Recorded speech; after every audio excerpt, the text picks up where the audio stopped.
बढ़िया, very good यार। तो पहला क्वेश्चन हमने किया, दूसरे क्वेश्चन पे आते हैं। दूसरा सवाल मैं आपको लिख के दे रहा हूं, आप वो करेंगे। तो लिखा है 58.5 ग्राम NaCl और ब्रैकेट में I=2 दे रखा है, मतलब full dissociation was dissolve in 1 kg of water. ये कराया तो नहीं ना question? Find boiling point and freezing point of solution.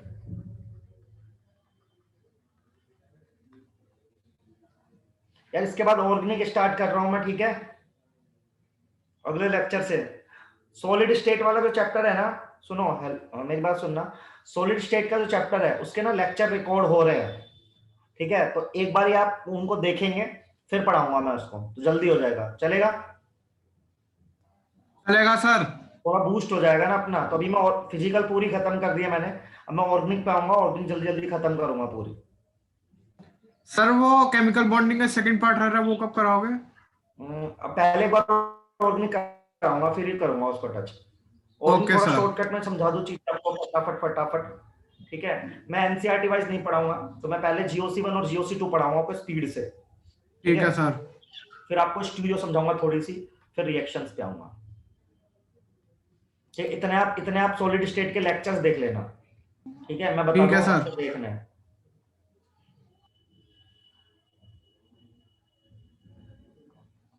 तो ये क्वेश्चन करिए। 58.5 ग्राम NaCl was dissolved in 1 kg of water, find boiling point and freezing point of solution।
फटाफट करो थोड़े।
देखे?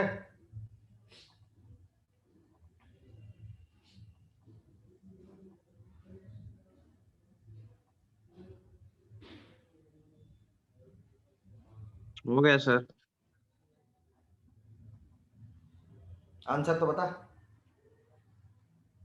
सर वो टीबी आ रहा है 101.4 डिग्री सेल्सियस 0.4। और टीएफ आ रहा है -3.72 डिग्री सेल्सियस। सबसे पहले मोल निकाल लो। 58.5 आई थिंक इतना ही मोलर मास होता है NaCl का, है ना? ठीक, अब डेल्टा TB लिखो, I × KB, पानी है, 2 दूनी 4, 5 दूनी 10, और टी ये आएगा ये होता TB - TB0, बस, आसान तो है, बहुत ज्यादा टाइम ले रहा होगा वैसे सब लोग। 101.04 आ गया। सेम केस आप कर सकते हो उसके साथ, तो वो होता है T depression in freezing point, ठीक है, डिप्रेस होता है, T F minus T F बराबर 2 × 1.86, है ना। तो ये अपना 0 होता है, तो टी एफ कितना आ जाएगा, वही -3.72। क्लियर? हाँ या ना, जल्दी जल्दी बोलो यार, हाँ सर। इतना लगाएंगे टाइम तो फिर काम नहीं चल पाएगा वो, फिर मैं सही तरह। अगला सवाल, आज सवाल जल्दी जल्दी करा रहा हूँ क्योंकि मैंने एक भी सवाल नहीं कराया था उसके बीच में, तो जिस जिस तरह के सवाल आते ये सवाल बहुत फेमस जो अब करा रहा हूँ जेई में। तो 200 gram of A solute is dissolve in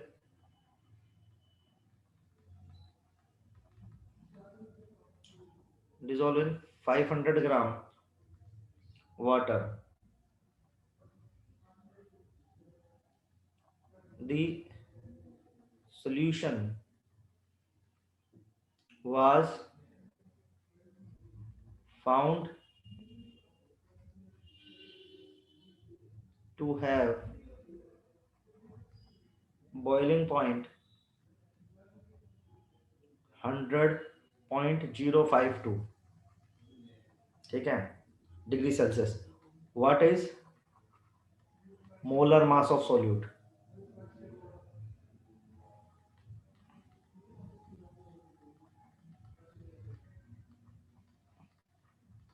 देखो 200 ग्राम of a solute is dissolved in 500 gram water. This solution was found to have boiling point 100.05, तो boiling point इतना आ रहा है। राइटिंग थोड़ी गंदी आ रही है क्योंकि आज मेरा राइटिंग पैड मेरे पास नहीं है, किसी और पे लिख रहा हूँ इसलिए। 100.52 100.52 है ना, 100.052 है, सॉरी 052। आपको बताना है मोलर मास, बताना है सोल्यूट का। करो ट्राई, बहुत अच्छा क्वेश्चन है ये। 200 gram of a solute dissolved in 500 gram water. The solution was found to have boiling point 100.052. What is the molar mass of solute?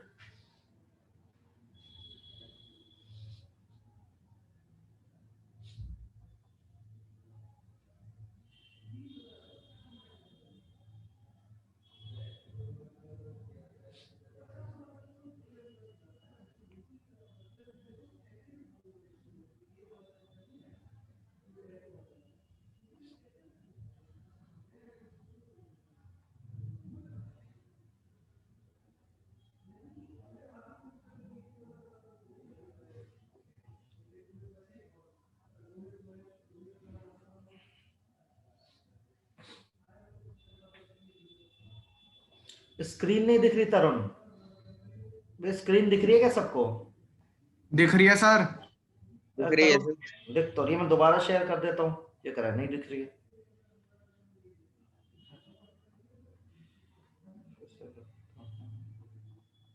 अब मैंने दोबारा शेयर करी, अभी ट्राई कर, नेटवर्क नहीं आ रहे।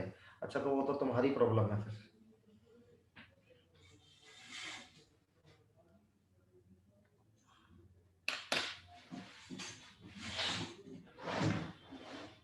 सर ऑनलाइन कब से शुरू हो रहा है? ऑनलाइन कब से शुरू हो रहा है यार? ऑनलाइन हमारा भी पता नहीं, मैं पूछता हूँ आज, एक्चुअली मुझे आइडिया नहीं है इसका, मुझे आइडिया ही नहीं है। जितेंद्र, जूनियर क्लासेस का तो सबका शुरू हो गया, काफी इंस्टीट्यूट्स ने कर लिया अपना शुरू। हाँ हमने भी कर दिया है, मैक्सिमम सारे लोग, सारा कर दिया भी हमने। तुम में से सब आ जाओगे तो कर लेते हैं, मेरी क्या दिक्कत है। क्रैश चल ही रहा है हमारा, एक क्रैश बैच भी चल रहा है वैसे जेई का।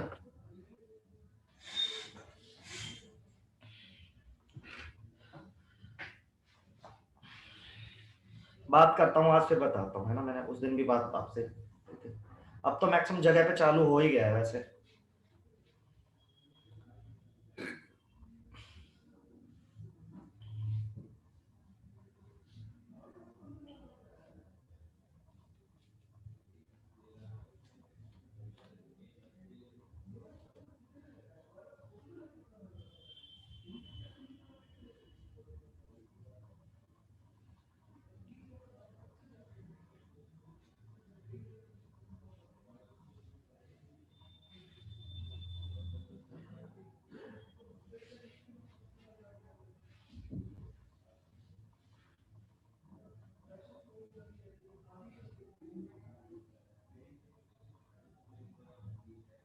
इसका आंसर तो निकाल के बताओ फटाक से सब लोग।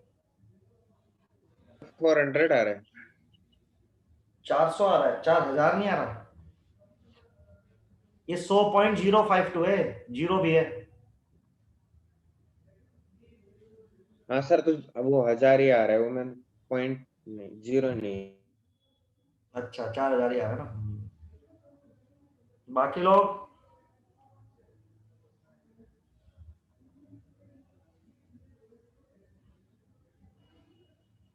दो मिनट दे रहा हूँ, उसके बाद सॉल्व करूंगा मैं इसको।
तो देखो सब लोग डेल्टा टीबी। सर हम्म। KF और KB बेंजीन और एसिटिक एसिड का भी याद करना पड़ेगा। क्या चीज करना पड़ेगा बेटा? KF और KB जो है हम्म। वो बेंजीन और एसिटिक एसिड का भी याद करना पड़ेगा। बेंजीन और एसिटिक का तो दे देते हैं, पानी का तो बोलते हैं याद करना है। अच्छा, पानी का तो हाँ सर। ये तो जैसे मुझे याद है ना, तो देखिए ये आ गया डेल्टा टीएफ, पता चल गया, ये आ गया 100 माइनस 100 पॉइंट ये। अब आपको फॉर्मूला पता है, डेल्टा टीबी बराबर आई इंटू केबी इंटू एम। तो यहाँ पे केबी लगाएंगे, वो 0.52 होता है, इंटू एम बराबर कितना देखा 0.052। यहाँ से हाँ सर। मोलरिटी आ जाएगी 0.1। ठीक। अब मोलरिटी क्या होती है? मोल, मोल क्या है? 200 ग्राम बटा एक्स। हाँ सर। वेट ऑफ सॉल्वेंट कितना है? 500 बटा 1000 किलोग्राम में करेंगे। ठीक है, तो ये आ गया 400। और x बराबर कितना आ गया? देखो 4000 आ गया ना, यही तो मोलर मास है। हाँ सर। क्लियर है? ठीक है सर। अब एक और सुपर सवाल है यार, इसमें आप दिमाग लगाना, ये भी कई बार कई तरह से पूछा गया है, और ये काफी अच्छा सवाल मुझे लगता है जिसमें आपको दिमाग लगाना चाहिए। तो कई बार ऐसे भी दे देता है, देखो ऐसे लिखा हुआ है, how many grams of glucose I equal to 1 should be dissolved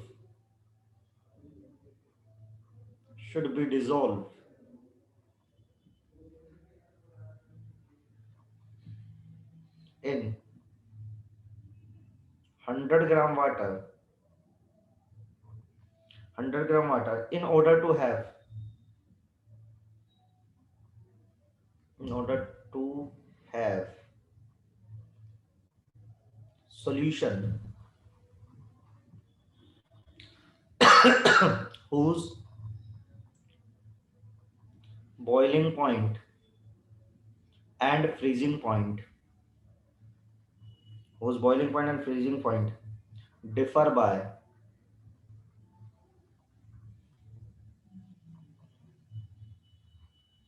102.38।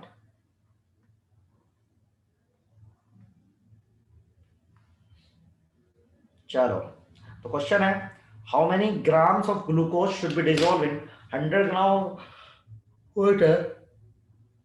तो सॉल्यूशन का फ्रीजिंग पॉइंट और बॉइलिंग पॉइंट, मतलब सोचो बॉइलिंग पॉइंट और फ्रीजिंग पॉइंट का जो डिफरेंस है ना, वो आ रहा है 102.38। लगाओ दिमाग, बहुत सही सवाल है।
कुछ तो आया किसी का आंसर।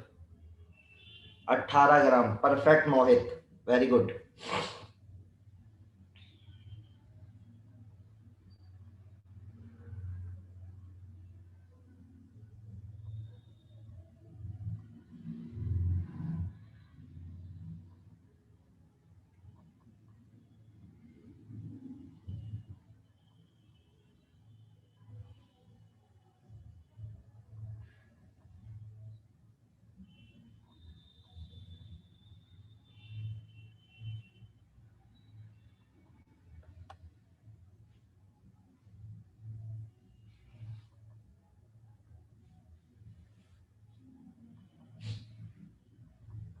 देखो कैसे करेंगे, आप लिख दो बॉइलिंग पॉइंट मतलब टीबी माइनस टीएफ, ये गिवन है आपको, ठीक है। अब देखो आप कुछ मत करो इस क्वेश्चन में, आप सबको पता है डेल्टा टीबी और डेल्टा टीएफ क्या होता है, सही है, ठीक है। तो टीबी को क्या लिख सकते हो आप, ये सोचो। आपने सबने पढ़ा है कि जो एलिवेशन होता है वो ये होता है, सही है भाई। तो टीबी, सॉरी ये टीबी नोट यहाँ पे, तो ये होता है 100। तो टीबी को क्या लिख सकते हो आप, डेल्टा टीबी प्लस 100। तो यहाँ पे लिखो, वैल्यू सब्स्टिट्यूट करो, 100 प्लस डेल्टा टीबी माइनस, ऐसे देखो आपने पढ़ा है टीएफ माइनस टीएफ नोट बराबर डेल्टा टीएफ, तो ये तो जीरो होता है, सॉरी टीएफ नोट तो जीरो होता है, तो टीएफ की वैल्यू क्या आ गई, माइनस डेल्टा टीएफ, है ना। तो माइनस डेल्टा टीएफ, तो माइनस माइनस क्या हो जाना है बेटा, प्लस हो जाना है, सही बोल रहा हूं।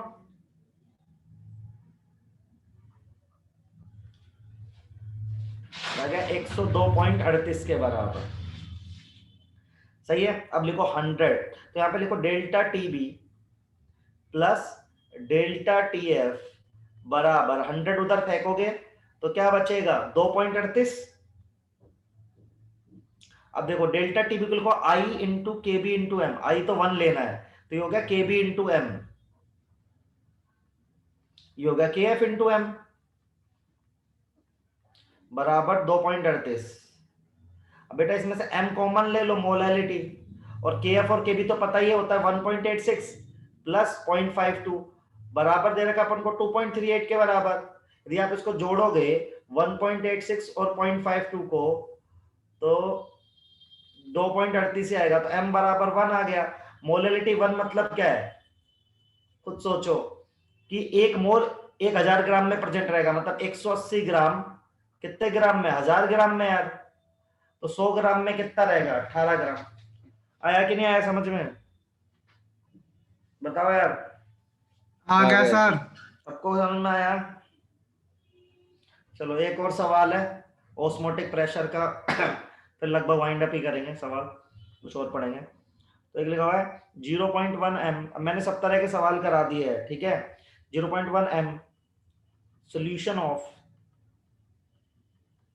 CaCl2 is isotonic with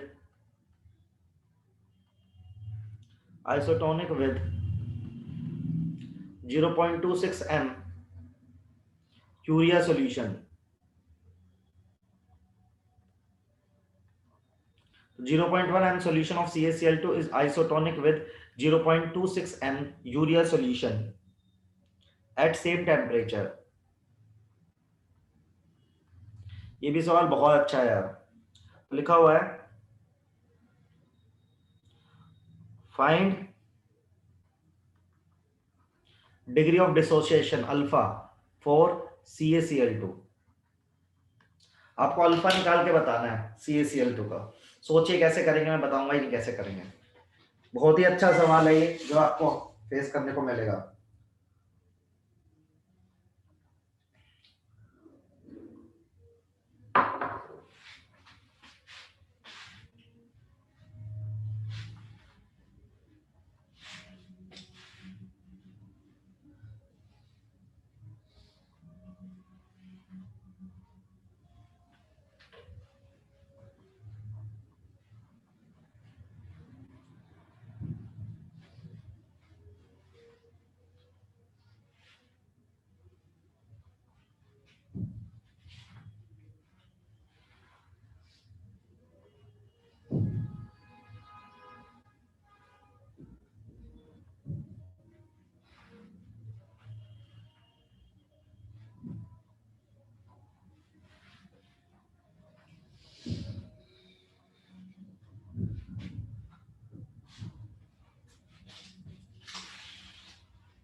alpha बताना है।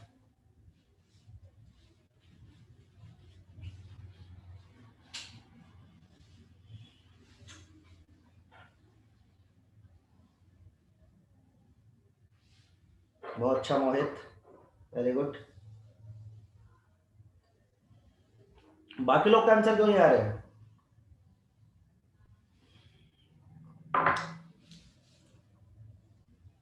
मोहित का आंसर एकदम सही आ रहा है।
कुणाल 2.6 तो नहीं आ रहा।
अच्छा आई बता दिया, हाँ तो आई से अल्फा निकलेगा। तो देखो आइसोटोनिक का मतलब मैंने आपको सिखाया सिखाया था कि जो प्रेशर है पाई वन बराबर पाई टू रहेगा। तो पहले इसका निकाल लेते हैं, पाई वन तो होता है आई इंटू सी, तो I into C into R into T. Pi two क्या हो जाएगा, पाई टू हो जाएगा आई, तो उसका वन और यूरिया सी आर टी से आर टी कैंसिल हो जाएगा बेटा, तो आई आएगा 2.6। अब डिसोसिएशन के केस में आपको क्या पढ़ा है, ठीक है, तो आई कितना देखा 2.6, CaCl2 का कितना होगा 3, तो 2.6 इक्वल्स टू 1 प्लस 2 अल्फा, तो ये जाएगा तो जाएगा 1.86 1.6 2 अल्फा, अल्फा बराबर हो जाएगा 0.8, मतलब 80% ना। बोलो भाई, क्लियर, बताओ, कर लेंगे आप सवाल ऐसे सारे। हाँ सर समझ आ हाँ गया। सर। बहुत अच्छा, चलिए थोड़ा सा हम आज से ऑर्गेनिक स्टार्ट कर रहे हैं, तो एटलीस्ट एक इफेक्ट मैं पढ़ा देता हूँ, ठीक है। तो आज से हम स्टार्ट कर रहे हैं GOC1, ठीक है। तो देखो हमें पढ़ना है इलेक्ट्रॉनिक इफेक्ट के बारे में, ज्यादा बकवास नहीं करूंगा। इलेक्ट्रॉनिक इफेक्ट क्या होता है कि ऑर्गेनिक मॉलिक्यूल में इलेक्ट्रॉन के एक जगह से दूसरे जाने के कारण रिएक्टेंट पर ना चार्ज आता है, और वो चार्ज ही हमें हेल्प करता है रिएक्शन को प्रोसीड करने के लिए, समझ रहे हो आप मेरी बात। तो इसमें हम सबसे जो पहली कड़ी पढ़ेंगे वो पढ़ेंगे इंडक्टिव इफेक्ट। क्या पढ़ेंगे अपन, इंडक्टिव इफेक्ट, तो ऐसे लिखा तो जा रहा है। तो हम सबसे पहले पढ़ रहे हैं इंडक्टिव इफेक्ट। ऑर्गेनिक चालू हो गई सर। हाँ जी बेटा, आज से। तो इंडक्टिव इफेक्ट में क्या होता है, देखो एक कार्बन की चेन होती है, नॉर्मल कार्बन की चेन, ठीक है। तो देखो आपको पता है कार्बन से कार्बन की इलेक्ट्रोनेगेटिविटी क्या है, बराबर है। तो जो बॉन्ड पेयर है वो बीच में रहेगा, ना इधर खिसकेगा ना ये उधर खिसकेगा, बॉन्ड पेयर कैसा रहेगा, बीच बीच में रहेगा। तो इस चेन का नाम हम देते हैं, इस चेन को बोलते हैं अपन अनपोलराइज चेन। क्या बोलते हैं इसको, अनपोलराइज चेन, है ना। ये अनपोलराइज चेन है, अनपोलराइज चेन है ये। अब मान लो किसी कार्बन की चेन में, ध्यान से सुनना मेरी बात, सब ध्यान से सुनेंगे फटाफट समझेंगे। कोई एक एक्स एटम आके जुड़ गया, क्या जुड़ गया, कोई एटम, एटम एक्स। अब दिस एक्स की इलेक्ट्रोनेगेटिविटी इस कार्बन से ज्यादा भी हो सकती है और इस एक्स की इलेक्ट्रोनेगेटिविटी कार्बन से कम भी हो सकती है। तो कोई भी केस ले लो, जैसे मैं मान रहा हूं कि एक्स की इलेक्ट्रोनेगेटिविटी क्या है, कार्बन से ज्यादा है, तो जाहिर सी बात है एक्स बॉन्ड पेयर को अपनी तरफ अट्रैक्ट करेगा। तो एक्स पर कैसा आएगा, डेल्टा नेगेटिव आएगा। तो यहाँ पे कैसे जाएगा, डेल्टा पॉजिटिव। सही बात है कि नहीं है। जैसे मान लो मैं अपन सब ना एक लाइन में बैठे हैं, जैसे मैं बैठा हूँ, मेरे पीछे सुशांत बैठा है, फिर मोहित बैठा है, ऐसे ही गेम है। अब मैं ना, आपके पास कुछ खाने का सामान है, सबके पास, मान लो सबके पास दो दो बिस्किट के डब्बे हैं, ठीक है, सबका पेट भरना है, लेकिन मैं ज्यादा पावरफुल हूं, तो मैंने सुशांत को एक घूंसा मारा और उससे ना एक बिस्किट का पैकेट छीन लिया। अब सुशांत के पास कितने बिस्किट के पैकेट बच गए, एक। सही है। हाँ सर। अरे बोलो हाँ या ना।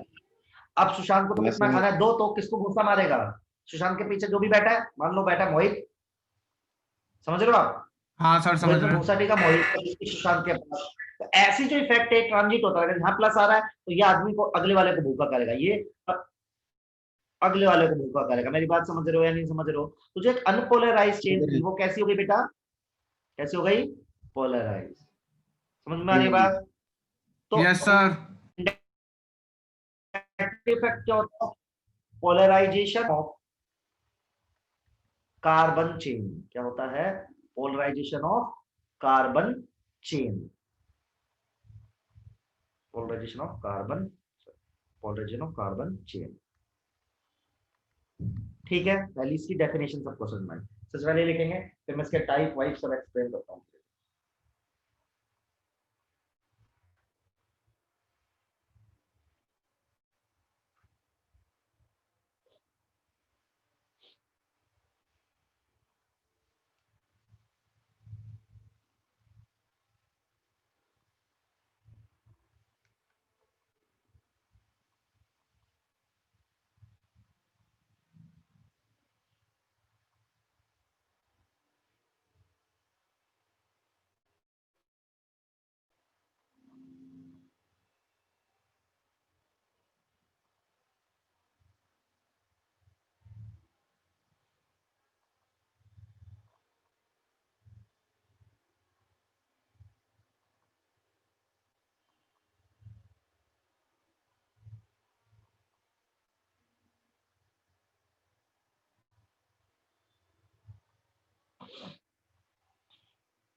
लिख लिया सर। लिख लिया, परफेक्ट। अब इसके कुछ पॉइंट्स लिखते हैं। जैसे देखो, सबसे पहली बात, ये कैसा इफेक्ट है, इट इज परमानेंट, क्योंकि एक बार कोई आदमी लग गया तो फिर ये पूरी चेन पोलराइज हो गई, तो कैसा इफेक्ट है, परमानेंट इफेक्ट है, पहले पॉइंट। दूसरा है, इसमें क्या है बेटा, आपको पता है सिग्मा बॉन्ड कैसे बनता है, ऐसे बनता है ना सिग्मा बॉन्ड। तो यदि कोई एटम जुड़ रहा है एक्स, तो खाली किस डेंसिटी को खींचेगा, वो सिग्मा को, ठीक है। तो in this effect only sigma density involve, pi density का कुछ नहीं होता है। अच्छा एक बात बताओ, पोलराइजेशन का ये मतलब है कि इलेक्ट्रॉन अपनी ऑर्बिटल छोड़ रहा है, जैसे H और Cl लिखते हो आप, तो जब ये Cl खींचता है तो क्या हाइड्रोजन की ऑर्बिटल से निकल कर इलेक्ट्रॉन आ जाता है क्या Cl की में, हाँ या ना। बताओ भाई। भाई इलेक्ट्रॉन यदि निकल कर ही आ जाएगा तो हम Cl पर क्या लगाएंगे, -1 और H पर प्लस लगाएंगे। क्या ऐसा हम करते हैं क्या? हाँ सर। हाँ, ऐसा कहाँ करते हैं हम? भाई जब तुम लिखते हो, एक बात बताओ, जब लिखते हो H और Cl और जब तुम डेल्टा लगाते हो, इसका मतलब क्या है कि वो ऑर्बिटल से छोड़ा नहीं है, वो जस्ट क्लोरीन के क्या है, पास में आया है। क्लोरीन पास गया है सर। हाँ, तो ये बोल रहा हूँ, electron does not leave it's orbital. सही है, इलेक्ट्रॉन अपनी ऑर्बिटल्स में लीव नहीं करता है। थर्ड पॉइंट सही। फोर्थ पॉइंट, अच्छा, फोर्थ पॉइंट क्या है बेटा? अब देखो, दो तरह से हो सकता है ये। जैसे कार्बन की चेन है अपने पास, ठीक है, मान लो यहाँ पे आया एक्स, जो कि ज्यादा इलेक्ट्रोनेगेटिव है, तो एक्स पर पॉजिटिव आएगा, सॉरी, एक्स पर क्या आएगा, नेगेटिव आएगा, और कार्बन चेन पे कैसा आएगा बोलो, पॉजिटिव। तो इसको बोलते हैं माइनस आई इफेक्ट। क्या बोलते हैं इसको? Minus I effect. हम कहा देखते हैं, इस एक्स को साइन देखते हैं। इसका उल्टा भी हो सकता है कि आपके पास एक चेन थी, उसमें वाई जुड़ा, और वाई कम इलेक्ट्रोनेगेटिव है, तो वाई पे कैसा आएगा, पॉजिटिव, कार्बन पे कैसा आएगा, नेगेटिव। तो ये कैसे इफेक्ट हो जाएगा बेटा, बोलो हाँ या ना? हाँ सर। आप बोल सकते हो माइनस आई मतलब क्या है, इलेक्ट्रॉन विड्रॉइंग है। सही है, खींच रहा है ना। Yes sir.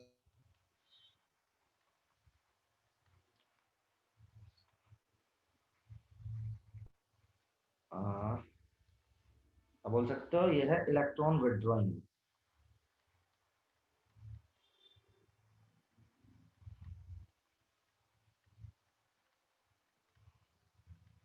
और ये डोनेटिंग।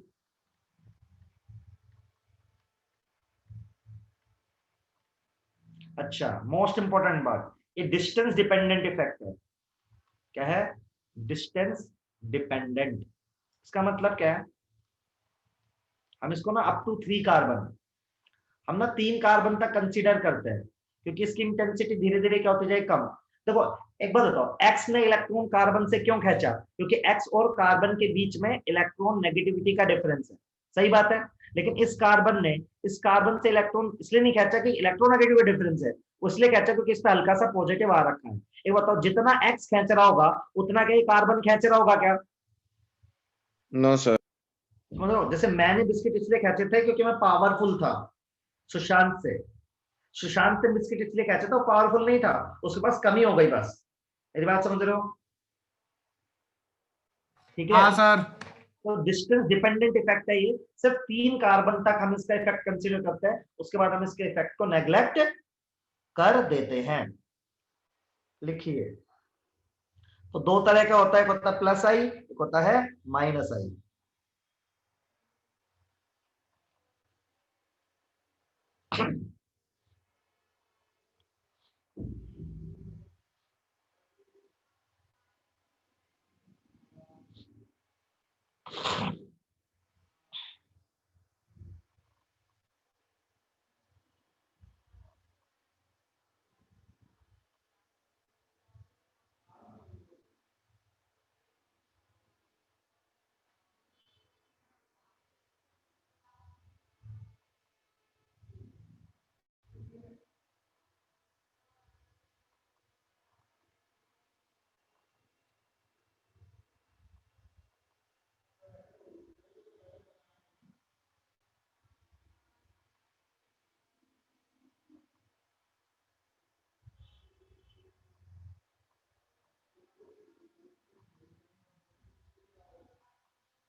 डन।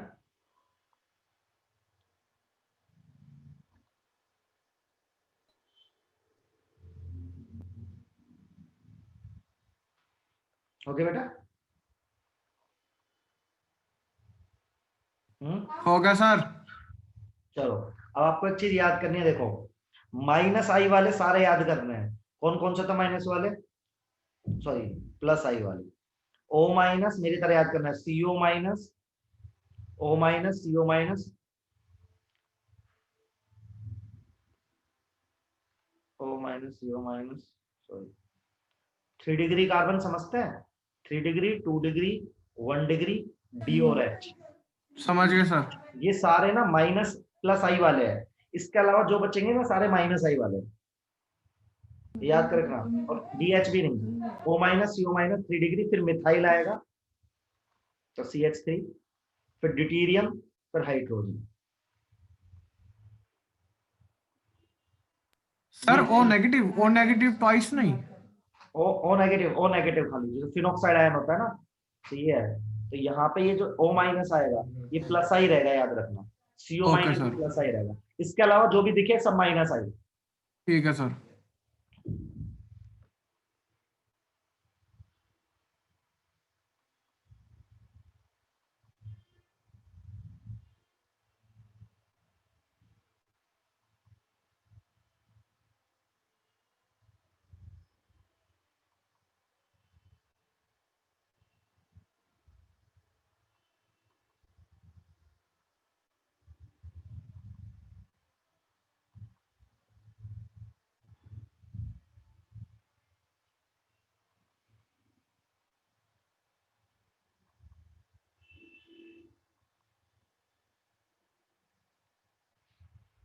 ठीक है, हो गया सबका।